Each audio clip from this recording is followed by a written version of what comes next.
देखिए जो हमारे आज का जो हमारा टॉपिक है दैट इज ट्रिग्नोमेट्रिक रेशियोज, ठीक है। आज आप देखिए जो लास्ट में बात कर रहे हैं right angle triangle. Right angle triangle में लास्ट एक चीज डिस्कस की थी पिथागोरस थ्योरम के रेफरेंस से। इसमें देखिए जो भी राइट एंगल ट्रायंगल होती है उसमें जो साइड अपोजिट टू द 90 होगा that will be the hypotenuse, ठीक है जी। The side opposite to the 90 that will be the hypotenuse.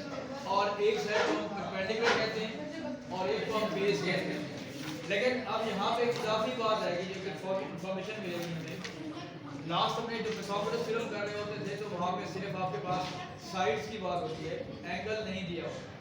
लेकिन इधर आपके पास क्या होगा, लेट करते हैं आपके पास ये ए है, ये बी है और ये सी है। अगर मैं यहाँ पे भी एक ऐसे नाम दे देता हूँ तो फॉर एग्जाम्पल आपके पास ये एंगल ए दिया हुआ है, ठीक है। अब एंगल ए गिवन है तो इस एंगल के मुताबिक समझिएगा बात को। अगर एंगल गिवन है तो the side opposite to the 90 degree that will be the hypotenuse. The side between two angles, important बात समझिएगा, the side between two angles, यानी एक 90 हो गया और एक जो दूसरा एंगल आपको दिया हुआ है उसकी बात हम कर रहे हैं। तो इस साइड को हम कहते हैं बेस कहते हैं या एडजेसेंट कहते हैं, ठीक है जी। बेस का हम इस्तेमाल करते हैं। मैं वर्ड का इस्तेमाल कर रहा हूँ the side between two angles, यानी एक तो 90 हो गया, एक दूसरा एंगल जो आपको दिया हुआ होगा। और उसके बाद जो साइड होती है अपोजिट टू दिस वन, इसको हम कहते हैं अपोजिट भी कहते हैं जी और इसको हम परपेंडिकुलर भी कहेंगे। अब सेम कॉन्सेप्ट यहाँ पे आ गया। ये अब नई चीज थोड़ी सी आ गई आपके पास, क्योंकि लास्ट हम डिस्कस करते थे कि आपको हाइपोटेन्यूज का पता होना चाहिए, एक परपेंडिकुलर होगी और एक क्या होगी, बेस होगी। लेकिन यहाँ पे ये बात नहीं है।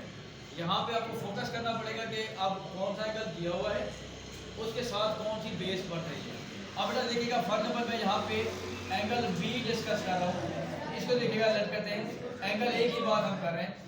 एंगल ए आपके पास अगर दिया हुआ है तो देखिएगा the side opposite to the 90 that will be the hypotenuse. अब ये जो साइड आ रही है ए सी जो दो एंगल के दरमियान में है, इसको हम कहेंगे ये बेस है या इसको एडजेसेंट भी कहते हैं, इसलिए ये दोनों वर्ड जो है वो बुक में यूज हो सकते हैं। और जो दूसरी साइड होती है ये वाली, इसको हम परपेंडिकुलर कहते हैं या आपके पास अपोजिट भी कहते हैं। अपोजिट टू द एंगल, जो आपका दूसरा एंगल दिया हुआ है उसकी अपोजिट जो फिगर होती है उसको हम अपोजिट भी कहते हैं, परपेंडिकुलर भी कहेंगे, अपोजिट भी कहेंगे। अब आपके पास एक चीज जो हमारे पास जो बेसिक फॉर्मूला हम अप्लाई करने जा रहे हैं, this is for trigonometric ratios की बात हम कर रहे हैं। वो आपके पास होते हैं जी तीन चीजें होती हैं ट्रिग्नोमेट्रिक रेशियोज में। रेशियो मींस डिवाइड का कॉन्सेप्ट है और इसका हम रिलेशन देख रहे हैं। इसमें तीन रेशियोज हमने डिस्कस करने हैं। एक होता है बेटा साइन, SINE, और साइन एंगल कोई दिया होगा, सपोज मैं लिख रहा हूँ साइन एंगल ए, कुछ भी हो सकते हैं वहाँ पे। लेकिन साइन को जब लिखते हैं एब्रिवेटली तो हम क्यों लिखते हैं SIN, पढ़ेंगे वही साइन, ठीक है। एक्चुअल का जो फिगर होता है वही होता है साइन और तो पढ़ेंगे sine is equal to this one. फिर है जी कोसाइन और उसके साथ कोई ना कोई एंगल होगा, ए है, बी है या कुछ और होगा, तो कोसाइन को हम कहते हैं कॉस, COS, और आगे वो हम एंगल लगा दें। फिर होता है टेंजेंट। टेंजेंट अगर कोई एंगल है तो उसको हम पढ़ते हैं tan A। अब इसको प्लीज जरा देखिएगा। अब जो फॉर्मूला हमारा नया बन रहा है ये पूरे एक्सरसाइज में भी अप्लाई होगा, जो नेक्स्ट एक्सरसाइज होंगी वहां पे भी ये चीज अप्लाई होगी। इसमें इंपॉर्टेंट बात है कि साइन को आपने सिन पढ़ने का सिन नहीं करना, साइन को सिन पढ़ने का सिन नहीं करना, इसको साइन पढ़ने से। अब प्लीज क्या करना है आपने, आपका जो फॉर्मूला होता है बेटा साइन का वो होता है परपेंडिकुलर ओवर हाइपोटेन्यूज। अगर आप बात समझते जाइएगा फिर मैं समझाता हूँ। जो साइन का फॉर्मूला होता है परपेंडिकुलर ओवर हाइपोटेन्यूज मींस कि sine is the ratio of perpendicular and hypotenuse. जो कॉस होता है ये होता है जी बेस ओवर हाइपोटेन्यूज, और जो टेन होता है ये होता है perpendicular over base, perpendicular over base, ठीक है। इस फार्मूले को याद रखने के लिए एक सेंटेंस है, उससे आप फार्मूला सारा याद रख सकते हैं। वो यूं होता है कि some people have curly brown hair, या कहीं पर ब्लैक भी लिखते हैं, brown hair through proper brush, through proper brush.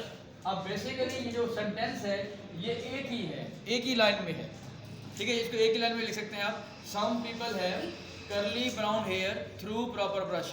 अब देखिएगा, sine perpendicular over hypotenuse, sine perpendicular over hypotenuse, cos base over hypotenuse, tan perpendicular over base, ठीक है। तो इस सेंटेंस से आप ये तीनों जो फॉर्मूलाज हैं वो यूज़ कर सकते हैं।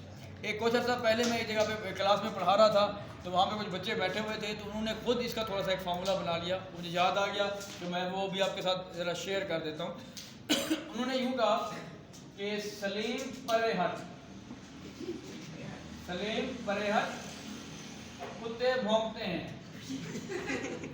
ठीक है जी, कुत्ते भौंकते हैं, और है टांगे या तांगे पर बैठ, ठीक है जी, तांगे पर, जैसे घोड़ा तांगा होता है, तांगे पर बैठ। अब हम इसको यूं समझ लें, SPH sine perpendicular over hypotenuse, CBH cos base over hypotenuse, और TPB tan perpendicular over base, ठीक है जी।